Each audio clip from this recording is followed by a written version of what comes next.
of the MDC from Zimbabwe, as he's in hospital right here in Johannesburg, and of course the state of politics within the MDC, Movement for Democratic Change. Now, our leading story for this afternoon has been on around the talks regarding ANC President Cyril Ramaphosa having to meet with President Jacob Zuma, and their meeting having to take place this week. The transition talks began on Sunday, and they were in Cape Town, and they are supposed to move. They were now moving to Pretoria, as we've been keeping tabs on the story. Now, to unpack the developments on this story regarding the build-up towards President Jacob Zuma's imminent stepping down, we cross live to our Pretoria studios, where we are joined by Lebohang Pheko, who is a political analyst, who is a research fellow as well. Good afternoon and welcome.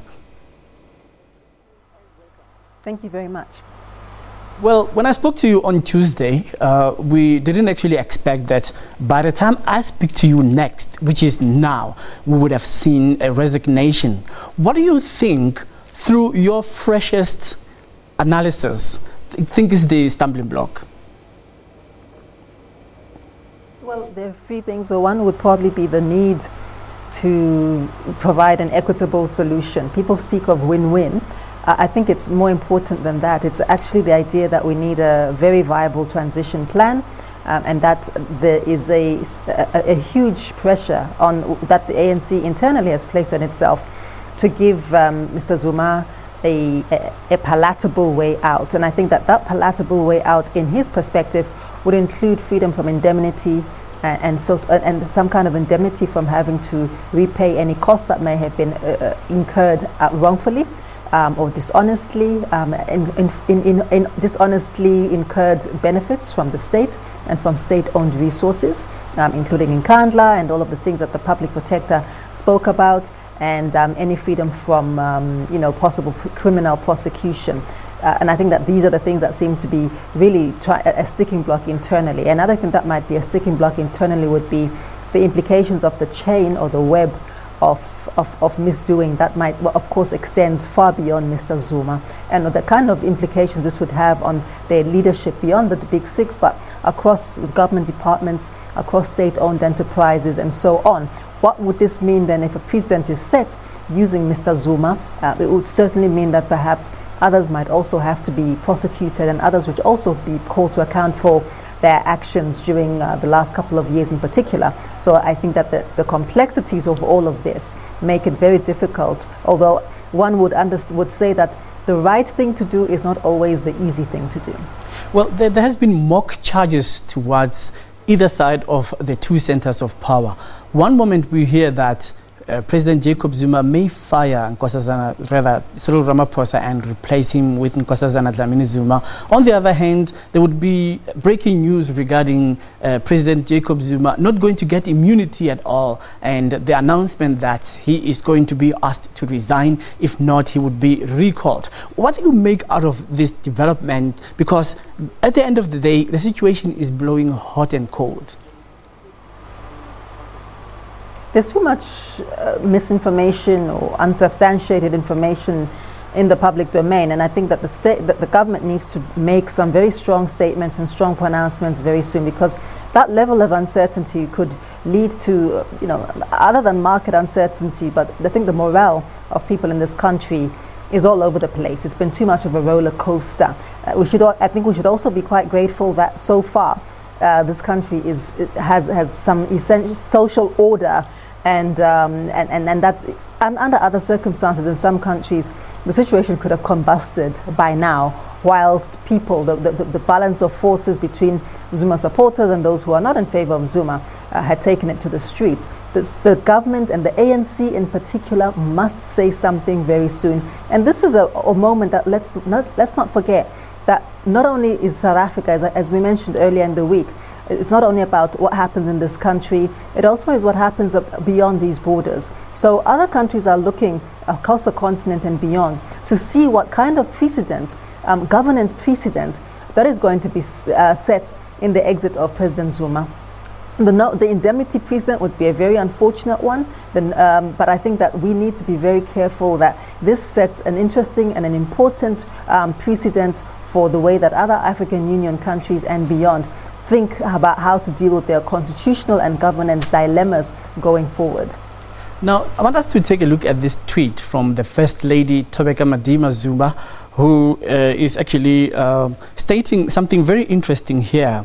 She says Umsholozi did not join the ANC in 1991, jumped ship nor hip-hopped between the struggle and wealth accumulation. He left his home at a tender age to fight apartheid. He was prepared to pay the ultimate price. He will finish what he started because he doesn't take orders beyond the Atlantic Ocean. Hashtag matters of the stomach. What do you make out of this tweet? Yeah, look, there are bound to be these sorts of interesting combative retorts by his loved ones, family members, friends of Zuma, and so on and so forth.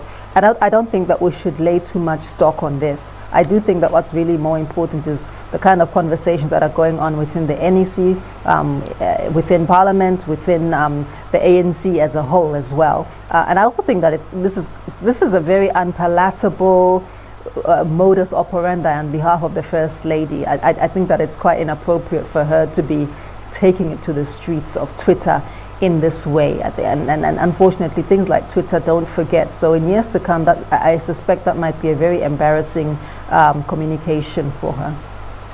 Let us draw a comparison regarding this kind of scenario where we have a protracted negotiation for the president to step down, not only on South African shores. When we go abroad and we look at about 28 years ago when Margaret Thatcher was given advice that she should step down for the sake of her credibility and for the health of the party. And there were members of the party and the cabinet who were saying she must step down, and she vehemently refused to do so. Now, when you draw the comparison, you must remember that she left Downing Street in tears. She was crying because she didn't have a reputation at all. Now, looking at President Jacob Zuma and the build-up to what his final departure, whether it's going to be over the weekend or whether he will finish his term, let's look at the exit. I don't think that the end of the term is feasible unless the ANC is ready to throw away their electoral chances in 2019, I must say. I think that the comparison between Margaret Thatcher and Mr. Zuma is, it's a bit of a stretch, but I do think that it illustrates that whenever one is in leadership, you have to be aware of the balance of forces that exist within and without your party, and to appreciate that the electorate are not the only people who have the ability to decide whether or not you are able to continue your term. She didn't read the circumstances very well. I somehow seem to remember that quite clearly. I think we were still in exile at the time. What was happening then was that the economy had been managed a particular way. There was growing recession, not necessarily her fault, but I mean, it was just the global tide at the time. She also didn't read the oncoming situation with South Africa very well. That she was on the wrong side of history in still declaring that there had to be constructive negotiations and constructive engagement, both her and Reagan, with South Africa. So she didn't read history very well. She didn't read the balance of forces at the time. And I think there was also a leadership, the need at the time, well, according to conservative history, for some sort of intergenerational shift of power. One could have argued in the same way that they could have left her to serve out her term, but I think she was extremely unpopular. I remember that very clearly. She had become a very unpalatable, radioactive prime minister, very aggressive social policies, which were leaving a lot of people behind. Now, if Mr. Zuma, to go back to Mr. Zuma, I think that his issue is a branding issue, that he has branded himself as a man of the people, but has failed to act in the interest of the people. And I think that will be one of the most unfortunate legacies for him when he eventually goes, whether it's today, whether it's next week, or whenever. I think the other thing that's quite interesting is that one has to think about this not only as an ANC moment, but then of course as a moment for all political parties to take stock of their own internal succession plans and to take stock of their own ability and capacity to continue to renew themselves. Mr. Zuma was seen at some point as the bright new thing after a period of what was deemed by some people within the ANC as a very aloof form of presidency by former President Thabo Mbeki, fairly or unfairly. And he was seen as more approachable and the more of a people's person. That soon, of course, shifted when he began to act unilaterally, when he didn't want to be held accountable for the many criminal charges against him, and when of course, many of his former champions and supporters, one after the other, in quick succession, were either became alienated or were disposed of in very untidy ways. Julius Malema, as well as Nzima Vavi, Tokyo Sekhwale, quite a ragtail set of people. And I think that this has illustrated that I'm not sure whether Mr. Zuma has ever been a man of the people, other than his own immediate cronies and his own immediate family, quite frankly. And I think that legacy of cronyism is one that is going to be very difficult to dismantle. His departure is inevitable, and I think it's necessary. But the structural rot and the legacy of nepotic deployments and complete lack of accountability, deconstructed state institutions, state-owned enterprises, which have become nothing more than a slush fund for his supporters and his deployees, his enablers. That is going to be very, very difficult to remove even after he is gone, and that's also extremely unfortunate. Yeah, but I mean, like, he's been saying that he's not afraid of anything. They can charge him and he will not resign. And secondly, he's been saying that you can remove me, but you must know that I will reveal everything. I remember even last year he was saying that if you remember that very well, when he was saying it in Zulu, pardon me that my Zulu is not really that very crisp, but if he was uttering such statements, he seems not to be faced by this at all. Just very briefly before we end. I think those are the utterances of quite a desperate person. I'm going to take you all down with me. I also think that for a sitting head of state, they're extremely distasteful remarks. If you know something that could take the country forward, if they've been wrongdoing, then by all means bring them forward. But to use them as a threat or as an ace up the sleeve, that's street fighting. That is not statesman-like behavior in the slightest. And I think those are the cries of somebody who knows that they're going down but doesn't seem to realize that the end has come. All right, thank you very much, Lebohang Pheko, research fellow as well as political analyst, speaking to us live. Lebohang Pheko. I beg your pardon. Well, thank you very much. My apologies. We used to speak to her sister, who happens to be Mahal. So sorry for the confusion there. We're going to take a break now.